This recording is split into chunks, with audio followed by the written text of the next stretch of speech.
And welcome to the Ruby Tuesday. And welcome to the Ruby Tuesday. Blah. Absolutely diabolical. Oi!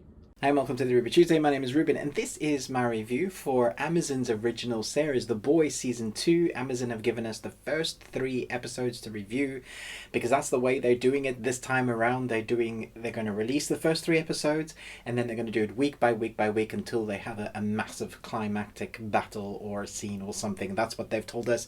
The ending is massive, apparently, but here is the review for the first 3 episodes. The Boys, the even more intense, more insane Season 2 finds the boys on the run from the law, hunted by the Supes and desperately trying to regroup and fight back against Vought. Right from the very beginning of the first episode, you get a kind of recap. So if you were worried that you were going to forget some of what happened, especially those last few moments of what happened at the end, they do a really nice recap. So don't worry about that. They're going to recap it for you. Suffice to say, if you haven't seen Season 1, you shouldn't be watching Season 2 or a review for it. But I was very impressed with Season 2. I was worried that the tone was going to be off, it was going to be slightly different, or they were going to go too far in one direction. I can say without a doubt, if you love Season 1, you're absolutely going to love Season 2. With the synopsis saying it's more intense, it's more gory, it's more bloody, it's more boys, it's totally that. But it's as the same as Season 1, if that makes sense. There's gore that you won't see coming. There's a huge amount of blood bags must have been used in the special effects, the makeup, the prosthetics. Have to give the prosthetics team a massive hand, because what they had to do in prosthetics wise was massive, and I really appreciated it when they do it right and it looks real. It's fantastic. So if you loved all that, the explodiness, you know, in Season 1 we had people explode, we had people explode in various interesting ways. That is carried over into Season 2, especially just in the first 3 episodes we have that. Basically, the first episode, without doing spoilers, is concentrating on what has happened at the end. Because they're on the run, it's the team trying to survive, trying to stay one step ahead of the superheroes, which are basically the supervillains. Even though we have Stargirl, who's now under threat all the time from all sides, she's still trying to help, but she finds herself in a really awkward position, a really awkward place, and you get to see that play out. What I really liked about these 3 episodes is that there's so many storylines that it can feel a bit disjointed, but the way they do it, they kind of pull on little threads throughout each of the 3 episodes. They just like pull on this little bit and then they carry on with the arc, and then they pull on this little bit and they carry on with the arc. We have new introductions to new characters. Stormfront, absolutely love Stormfront. Her dialogue, the way they've scripted her, feels just right. She is a nice juxtaposition to the other characters that pretend to be all nice and, you know, for the cameras, but she just seems to not give a crap. She is who she is, and she's going to give Homelander a run for her money. The music and the score was a big part of why I really loved Season 1. It was a character. It was very quirky, very in your face, and it was often a part of the beat, the tone of Season 1, and they do that again with Season 2.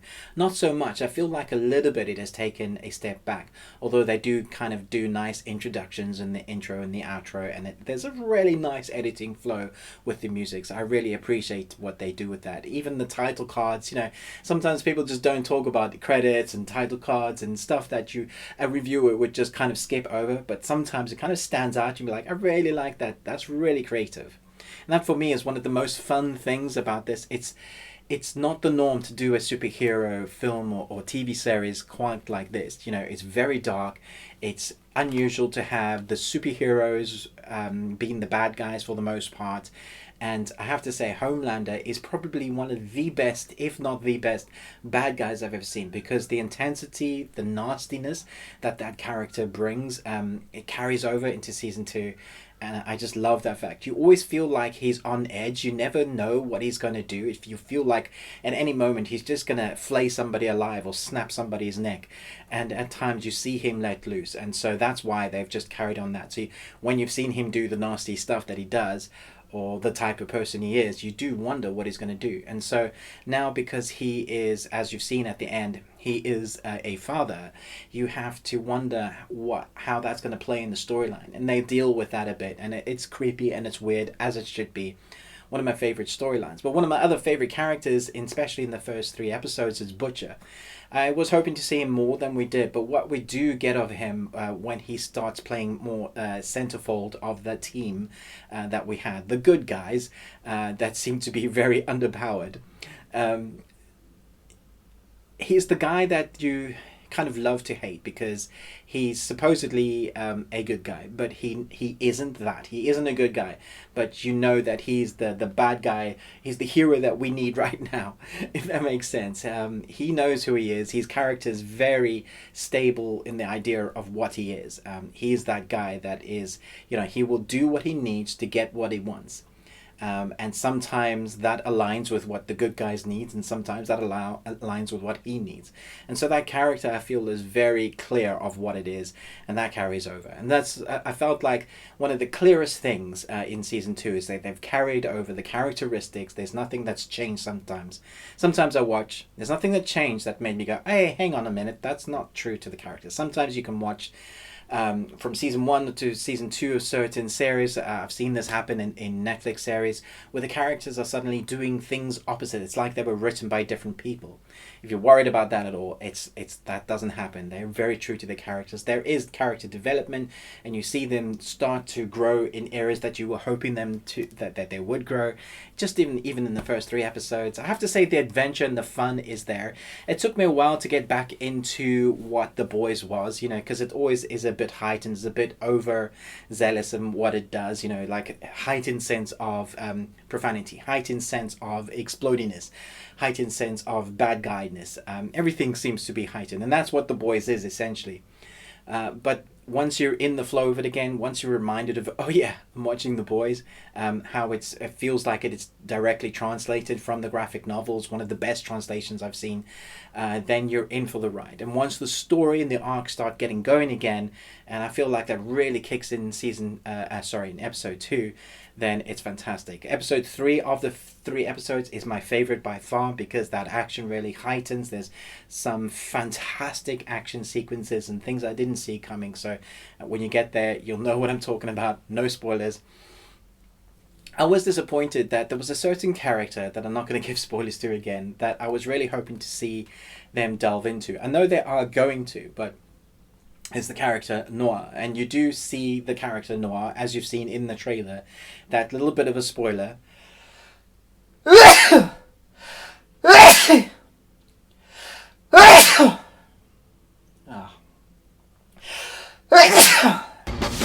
Man alive. In the trailer, you've seen Noah depicted of that when he goes into that kind of terrorist place. They show that here, and I was really hoping we were going to see a lot more of that character because I think his character is very interesting, very messed up.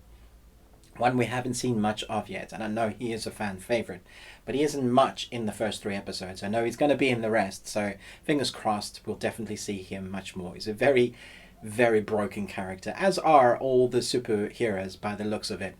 There's so much to like in the first 3 episodes. I think people are, those who've been anticipating season 2 and hoping it was as good as season 1, I think you're going to be pleasantly surprised. The script is tragically funny.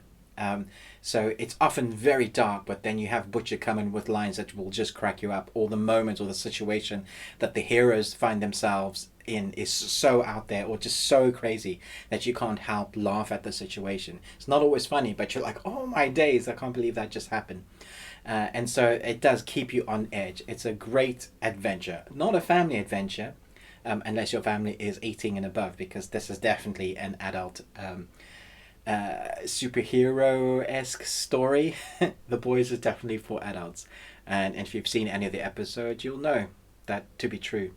I'm hoping that everybody's going to enjoy it as much as I do. I can't give a rating because I haven't seen the whole series, but if I were to rate each episode, I would say episode 1 is a B+, episode 2 is an A, and I would say episode 3 is an A+. So individually rating them, they just start off good and then just get better and better. So I hope you're going to enjoy as much as I do. Thanks so much for watching this review.